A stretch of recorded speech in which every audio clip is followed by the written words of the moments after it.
Ashok Gupta is a successful actuary, executive, and entrepreneur, and his career stretched over a period of 40 years. And his abiding passion is that IFoA must change and must be consequential and speak up to the big issues of our time, especially those which have a regulatory impact on investments and actual matters. His CV is on the slides, and now he spends most of his time on company boards and advising on policy. His current directorships include Chair of Mercer, UK, Chair of eValue, Non-Executive Director of Canadian-based multinational Sun Life. And he has done work with the Bank of England, FRC, PLSA. And he has been very involved with IFoA to build FinStick, the Financial System Thinking Innovation Group. And he's very passionate about this. So with this as an introduction, I present to you Ashok Gupta. Thank you, Suee, and it's a pleasure to be here this morning with you all. And I'd like to say that I'm speaking in a personal capacity this morning. If we're going to reduce inequality and achieve carbon neutrality, we need to change the way in which we allocate capital within our society. So I want to start this morning by focusing on the investment industry, the investment system, because that's key to how we allocate capital. And I use the word system deliberately because it's essential we look at these sorts of problems through a systems lens. And investment is an area where we as actuaries play a vital role, quite often in ways we don't fully understand and appreciate. Let me define what I mean by investment. By investment, I mean putting money into businesses which produce products and services for customers which they value. And through that, the company generates value, which enables it to provide a return to the capital providers. This takes time, it's long-term, and it's value generative. By investment, I do not mean taking short-term bets against the market, which in my view is a zero-sum game and doesn't create value. Where does investment monies come from? Well, it comes from people like us, individuals, because it's individuals that own businesses and companies. In the UK, the aggregate financial wealth of individuals is approximately £8.2 trillion. 3/4 of this is savings for retirement. And this is investments made through life companies and pension funds. In OECD countries, life companies and pension funds provide 80% of long-term investment monies. It's the lifeblood of our economies. The investment system at its simplest operates like this. Individuals like pension funds and life companies and wealth managers, individuals pass money to pension funds, life companies and wealth managers, who in turn pass the money to fund managers, who then place that money with companies. These companies generate wealth, which is passed back as return to the investors, to the individuals. And of course, there are lots of other parties involved, financial advisors, investment consultants, capital market entities. But I want to focus on two entities, the asset owners, by that I mean life companies and pension funds, and the fund managers. Within any system, there's always a tendency to focus on the participants and a tendency to not focus sufficiently on the connections.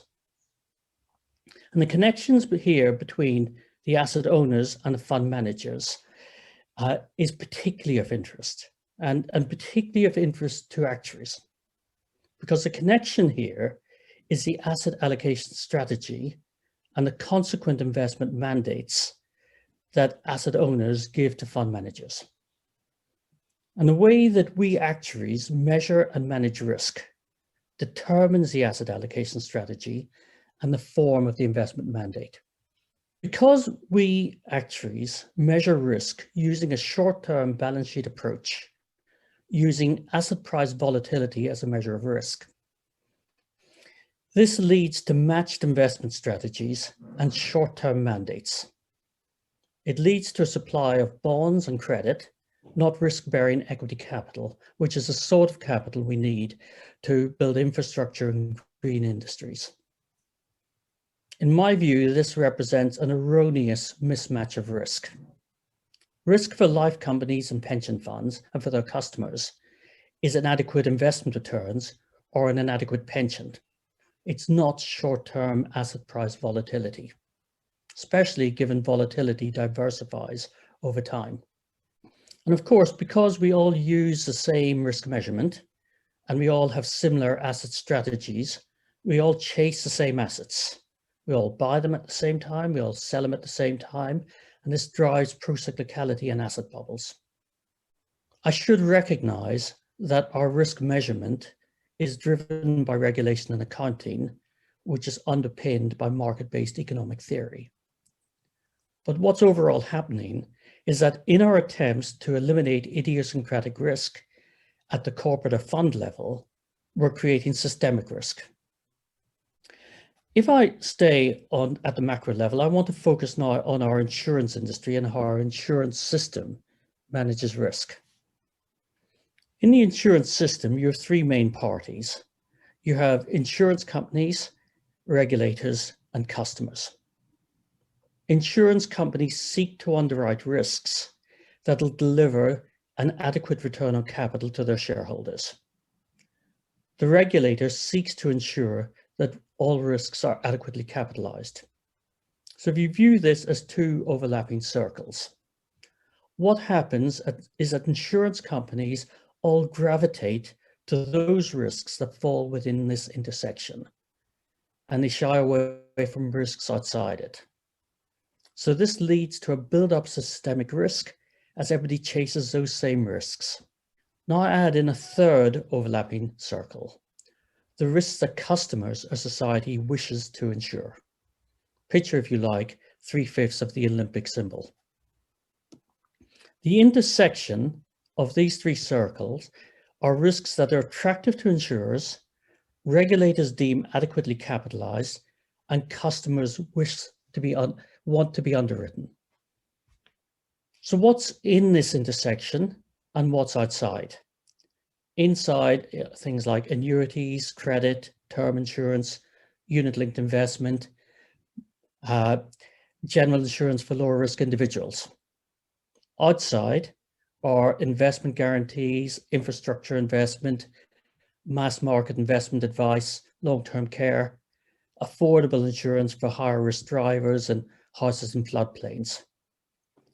This intersection is insufficient. It's just too small to meet the needs of customers and society.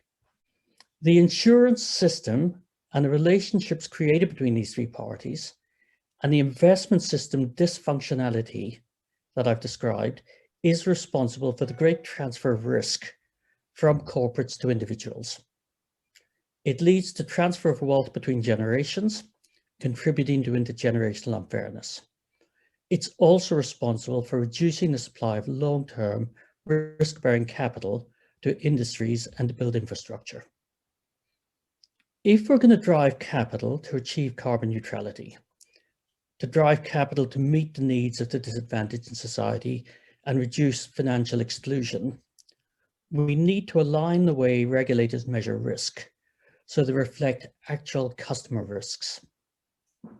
And it's also essential that we measure risks over a longer time frame. A 20-year risk is fundamentally different to a 1-year risk looked at over 20 consecutive years. We also need to start looking at our financial industries as complex adaptive systems, so we can understand how and when we're creating systemic risk and to ensure our financial systems are meeting their purpose. That's why we've set up FinSTIC, the Financial Systems Thinking Innovation Center, because we believe our financial systems are not meeting the needs of the economy, the environment, or society. So I'd like to thank Suee and the IFoA for the support in this. The review of Solvency II, Financial Services Regulatory Framework, and COP26 provides the opportunity for a reset of our financial systems, and we as actuaries need to grab this opportunity. Thank you.